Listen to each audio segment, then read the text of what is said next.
फाल्गुन मास की कृष्ण चतुर्दशी को महाशिवरात्रि के नाम से जाना जाता है। इस दिन उपवास सहित विधि विधान से भगवान शिव की पूजा करने से मनवांछित फल की प्राप्ति होती है। महाशिवरात्रि के विषय में भिन्न भिन्न विद्वानों का भिन्न भिन्न मत है। कुछ विद्वानों का कहना है कि आज के दिन माता पार्वती और भगवान शिव परिणय सूत्र में बंधे थे, और अन्य कुछ विद्वानों का कहना है कि आज के दिन समुद्र मंथन से निकले हुए कालकूट नाम का विष भगवान शिव ने ग्रहण किया था।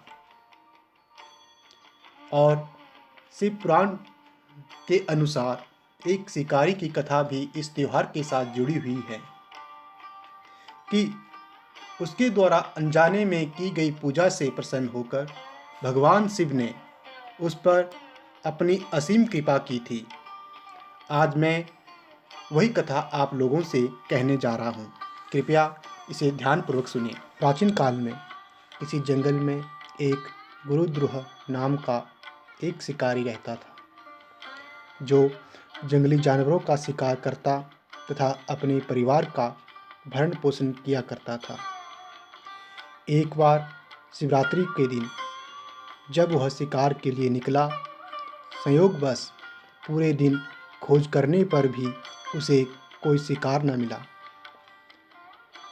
बच्चों, पत्नी एवं माता पिता को भूखा रहना पड़ेगा, यह सोचकर वह चिंतित हो गया। सूर्यास्त होने पर वह एक जलाशय के समीप गया और वहाँ एक घाट के किनारे एक पेड़ पर थोड़ा सा जल पीने के लिए लेकर चढ़ गया, क्योंकि उसे पूरी उम्मीद थी कि कोई ना कोई जानवर अपनी प्यास बुझाने के लिए यहाँ जरूर आएगा। वह पेड़ बेलपत्र का था और उसी पेड़ के नीचे शिवलिंग भी था, जो सूखे बेलपत्रों से ढके होने के कारण दिखाई नहीं दे रहा था। रात का पहला प्रहर बीतने से पहले एक हिरनी वहाँ पर पानी पीने के लिए आई। उसे देखते ही शिकारी ने अपने धनुष पर बाण साधा। ऐसा करने में उसके हाथ के धक्के से कुछ पत्ते एवं जल की कुछ बूंदें नीचे बने शिवलिंग पर गिरी और अनजाने में ही शिकारी की पहले प्रहर की पूजा हो गई। हिरनी ने जब पत्तों की खड़खड़ाहट सुनी तो घबराकर ऊपर की ओर देखा और भयभीत होकर शिकारी से कांपते हुए स्वर में बोली, मुझे मत मारो। शिकारी ने कहा कि वह और उसका परिवार भूखा है, इसलिए वह उसे नहीं छोड़ सकता। हिरनी ने वादा किया कि वह अपने बच्चों को अपने स्वामी को सौंपकर लौट आएगी, तब वह उसका शिकार कर ले। शिकारी को उसकी बात का विश्वास नहीं हुआ।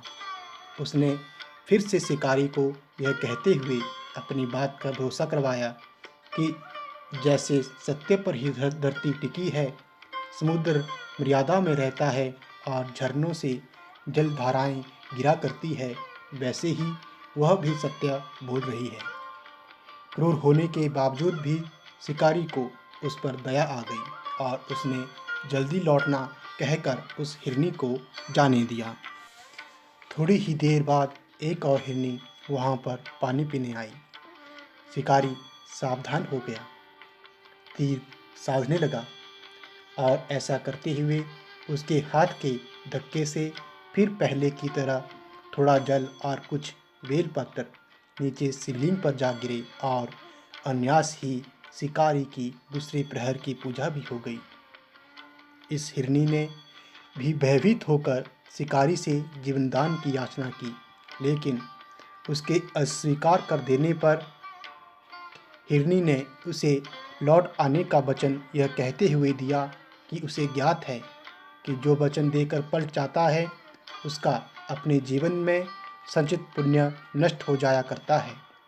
उस शिकारी ने पहले की तरह इस हिरनी के वचन का भी भरोसा कर उसे जाने दिया। अब तो वह इसी चिंता से व्याकुल हो रहा था कि उनमें से शायद ही कोई हिरनी लौट के आए और अब उसके परिवार का क्या होगा। इतने में ही उसने जल की ओर आते हुए एक हिरण को देखा। उसे देखकर शिकारी बड़ा प्रसन्न हुआ।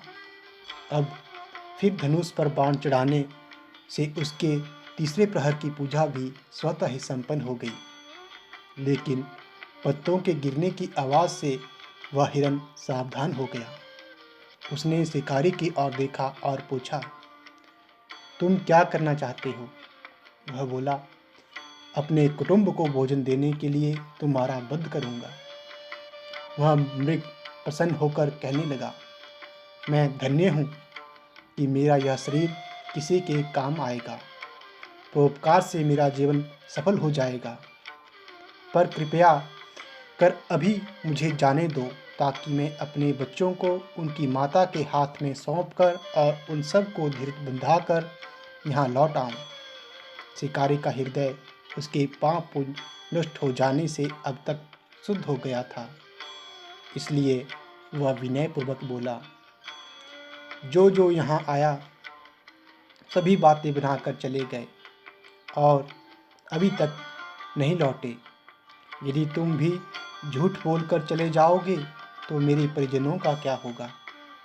अब हिरण ने यह कहते हुए उसे अपने सत्य बोलने का भरोसा दिलवाया कि यदि वह लौट कर ना आए तो उसे वह पाप लगे जो उसे लगा करता है, जो सामर्थ्य रहते हुए भी दूसरे का उपकार नहीं करता। शिकारी ने उसे भी यह कहकर जाने दिया कि शीघ्र लौट आना।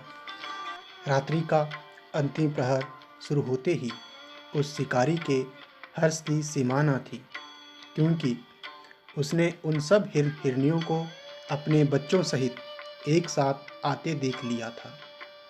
उन्हें देखते ही उसने अपने धनुष पर बाण रखा और पहले की ही तरह उसकी चौथे प्रहर की भी शिव पूजा संपन्न हो गई। अब उस शिकारी के शिव कृपा से सभी पाप भस्म हो गए। इसलिए वह सोचने लगा, ओह, ये पशु धन्य है जो ज्ञानहीन होकर भी अपने शरीर से परोपकार करना चाहते हैं। लेकिन धिक्कार है मेरे जीवन को कि मैं अनेक प्रकार के कुकृत्यों से अपने परिवार का पालन करता हूँ। अब उसने अपना बाण रोक लिया तथा मृगों से कहा कि वे सब धन्य हैं तथा उन्हें वापस जाने दिया। उसके ऐसा करने पर भगवान शंकर ने प्रसन्न होकर तत्काल उसे अपने दिव्य स्वरूप का दर्शन करवाया तथा उसे सुख समृद्धि का वरदान देकर गुह नाम प्रदान किया। मित्रों, यह वही गुह था जिसके साथ भगवान श्री राम ने मित्रता की थी। शिवजी जटाओं में गंगा जी को धारण करने वाले, सिर पर चंद्रमा को सजाने वाले, मस्तक पर त्रिपुंड तथा तीसरे नेत्र वाले, कंठ में कालपास तथा रुद्राक्षमाला से शोभित, हाथ में डमरू और त्रिशूल है, जिनके और भक्तगण बड़ी श्रद्धा से जिन्हें शिव शंकर, शंकर, भोलेनाथ, महादेव, भगवान, आशुतोष, उमापति, गौरी शंकर, सोमेश्वर, महाकाल, ओमकारेश्वर, वैद्यनाथ, नीलकंठ, त्रिपुरारी, सदाशिव तथा अन्य सहस्त्रों नामों से संबोधित कर उनकी पूजा अर्चना किया करते हैं। ऐसे भगवान शिव एवं शिवा हम सब के चिंतन को सदा सदैव सकारात्मक बनाए एवं सबकी मनोकामनाएं पूर्ण करें। अगर आपको यह वीडियो पसंद आया तो लाइक करें और सब्सक्राइब करना ना भूलें, क्योंकि मैं आगे भी ऐसी ही रोचक कथाओं को आपसे कहता रहूँगा। धन्यवाद।